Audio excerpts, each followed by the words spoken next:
Welcome back to another Robinson Wells Hobby Terrain video. I apologize, there have been a couple of videos that I accidentally deleted from my phone, and so here we are, advanced in the process a little bit. As you can see, we've moved past the foam stage and we have laid down the putty, the Sculptamold, and put in the plaster rocks that we made out of rock molds, and things have been painted. But as you can see, it looks like kind of a mess right now. It doesn't look good. It doesn't look like countryside. And this step right here, where you lay down the grass, is really where everything starts to come together, because building a project like this is all about iteration upon iteration. It is about getting better with every step and hiding mistakes. And it looks bad. You put the putty on, it looks bad. You put the foam on, it looks bad. You put down the grit and it looks bad. And you start to wonder if this is just going to be a disaster of a project. And then you finally get to this grass stage. You can see I'm using static grass. I don't have a static grass applicator, and so I'm just laying it down, but I think that works fine for 1/100 scale, where you wouldn't see tall grass anyway. But when you lay this down, it covers up all of those seams that have been hiding, the seam between the putty and the wood, the seam between the modeling clay and the Sculptamold, and you really start to get a sense that this is a countryside. We're going to use a couple of different colors here. A lighter, you can see there in the package, the lighter grass, and then we have the green grass. I'm laying down just a very thinned out layer of PVA glue, which PVA glue is essentially Elmer's glue-all. It's not the Elmer's school glue, but it's Elmer's glue-all. And just laying that down and then sprinkling through a sieve. My wife's sieve, she wasn't happy about that. And kind of going in patches, so a little bit of color here and a little bit of color there, so we can blend the two colors together. As you can see, the paint, some of the paint is green, some of the paint is brown. The rocks themselves are kind of a whitish, reddish green, and it all comes together well when you lay this down. I think that putting these together is a lot like writing a book. As you can have heard, I write books, and it is still the same drafting process, where you start off with a first draft that is just the bare bones, and you've got some good ideas in there, but it really doesn't look good, and you're embarrassed to even show it to anybody. And then you work at it some more, and you work at it some more, and it gets better and better, but it's still, I mean, you hit that 2/3 mark through the book, and you have what they call writer's remorse, where you just think, this book can't get any worse. I can't imagine anyone loving this book. And then you get to the end, and it turns into something amazing that you're proud of. And I think that is a lot the same way that hobby terrain works, where it just looks bad and looks bad until all of a sudden it looks good. So we're going to lay down all of this grass here, and the whole thing is going to start coming together. Apparently I have more video of laying down grass than I thought I did, but as you can see there, I've got my lumber mill. I built a second building, which we'll see in a minute here. And the second building didn't turn out quite as well, but I think that it was still worth doing. I made it as a wastewater station. There it is. It turned out all right. Schmidt Adwasser, and it is a wastewater station, and made it out of plasticard like I made the other stuff out of plasticard. I really enjoy plasticard, styrene, and all the different shapes and all the different things that you can do with it. And so I built that as a second industrial thing. You can see that it's there kind of in the center of the screen. And now what we're doing is we're placing down the trees. The trees took forever to make. I had a video about the trees, but apparently I deleted it. The trees come as armatures. You can see a couple of them in the foreground there that are just bare stick trees. And then you glue, this is Aleene's tacky glue. It's kind of like Elmer's but stickier and a little bit stronger.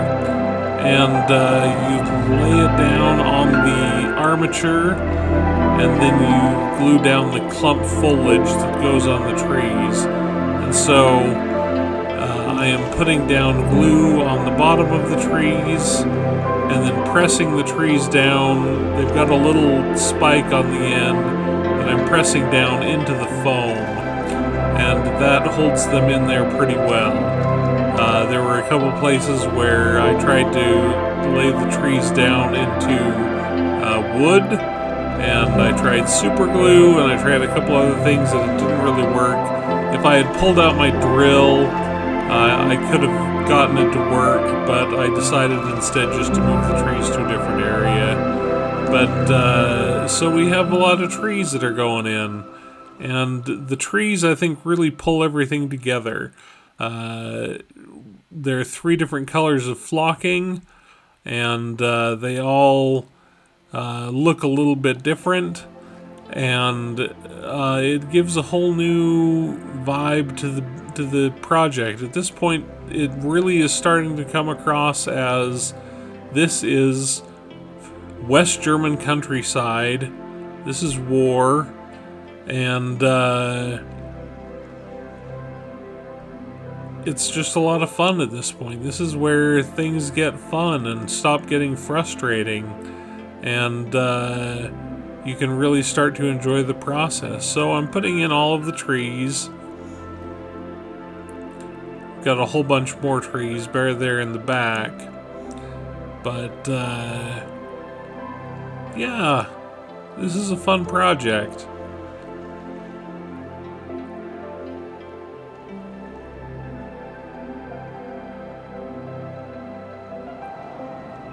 So I've decided, actually, I don't play these games, but I got so in love with putting this together, and so in love with putting the models together. There's something really unique about Battlefront, who makes Team Yankee, and the game, of course, is set in 1985. It is what would happen if there was World War III breaking out in 1985 in Germany. Here I'm going to start pouring some resin into the river. But Team Yankee has so many different interesting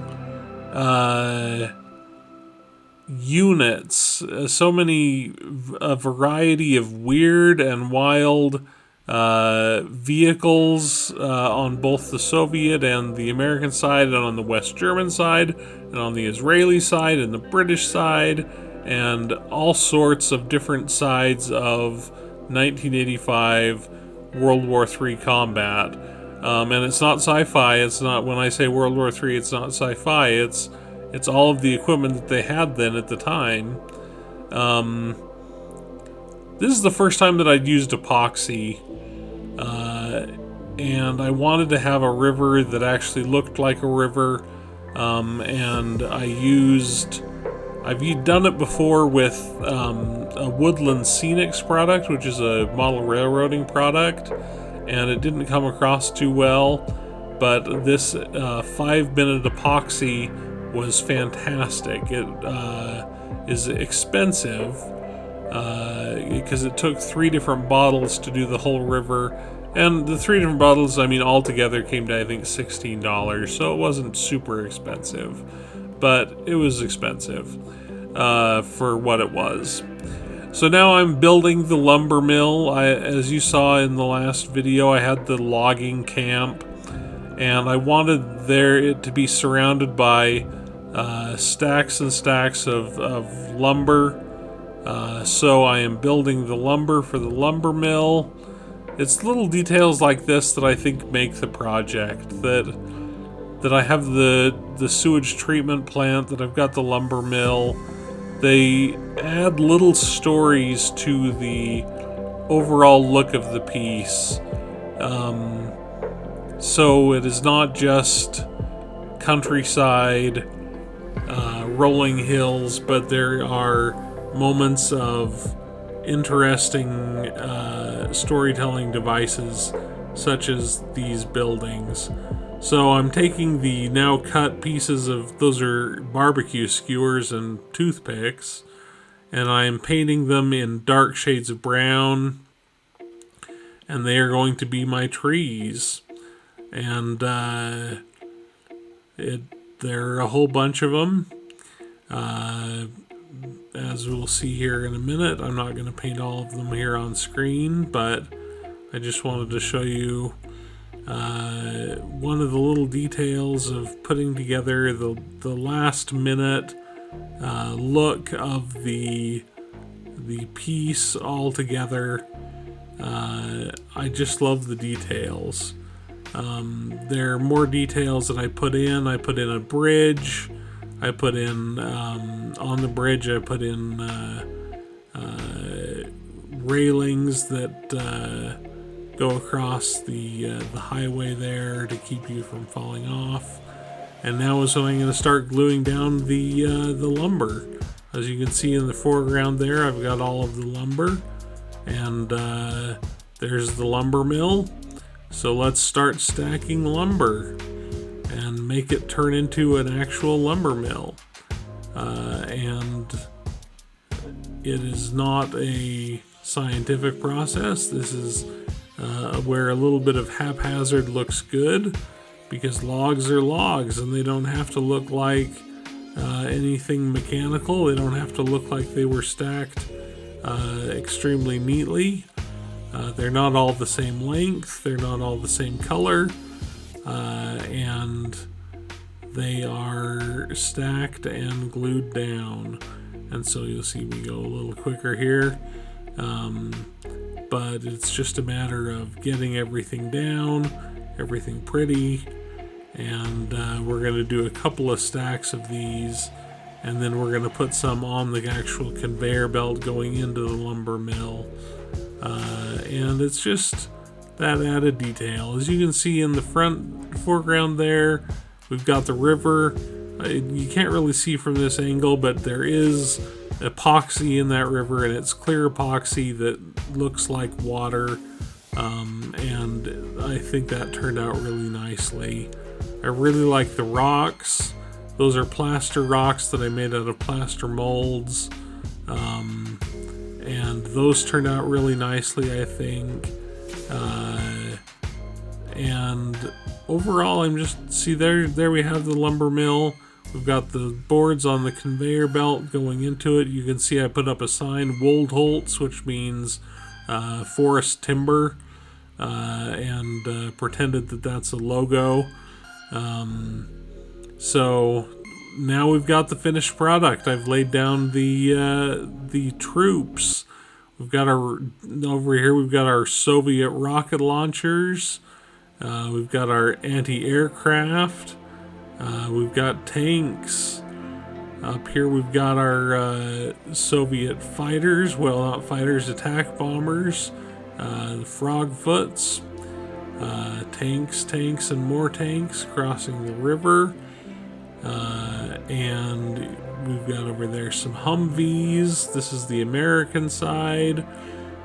Some anti-aircraft. We've got more rockets, another anti-aircraft, some M1 Abrams, some Bradleys. There's the wastewater treatment center. We've got an Apache. And a lot of other just interesting things. Those are some West German forces. And we've got some A1 or A10s and some artillery.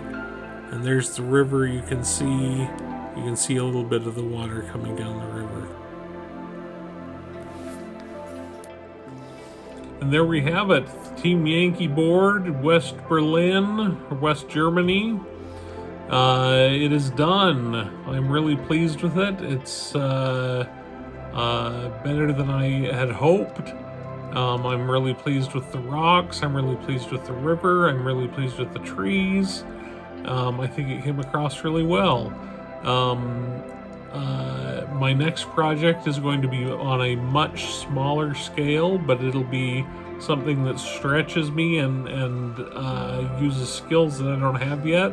So stay tuned for that, and we'll move on from there. But thanks so much for watching this process, and hope to see you soon in the next video.